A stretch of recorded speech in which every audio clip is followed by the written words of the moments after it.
Please kindly click on the red subscribe button below this video and subscribe to our YouTube channel. Thanks, God bless you as you do this.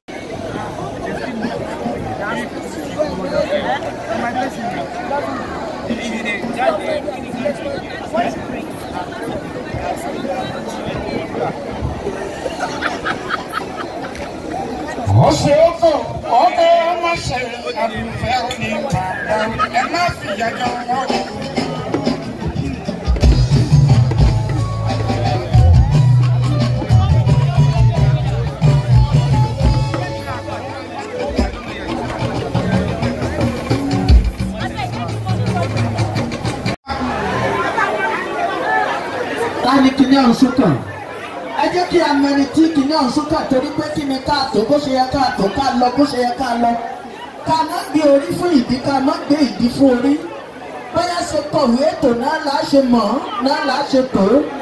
Tá a bá ní ká pe aṣíwájú náà ní ètò tá a bá ní ká pè bẹ́ẹ̀ bá ṣe wí bẹ́ẹ̀ náà là á ṣe wí.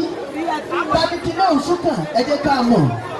Dayọ̀ Amusa àti àwọn ọ̀rẹ́ rẹ̀ kan fẹ́ jó báyìí kí Alájà àti gbogbo àwọn òṣèré orí ìtàgé kí wọ́n máa bọ̀ wá síwájú láti wá fi ẹsẹ̀ rajó bẹ́ẹ̀ ni olórin wa kán máa múra sílẹ̀. Góòdì ṣó wà ń tòsí orí ọ̀nà ẹ̀bùn Desmond Elliot ń bẹ̀ ṣó ti bá ń dọ́dọ̀ wọn. Bẹ́ẹ̀ ni lẹ́ẹ̀kan sí náà ni ọ̀nà ẹ̀bùn. Thank you so much for watching our videos. And importantly, you need to subscribe because we drop videos almost every day. And how to subscribe? There's a circle here written Gua TV. Click on it, you see a subscribe button. Click on the subscribe button. That's so. And if you have a big show coming up, any event, you can call us.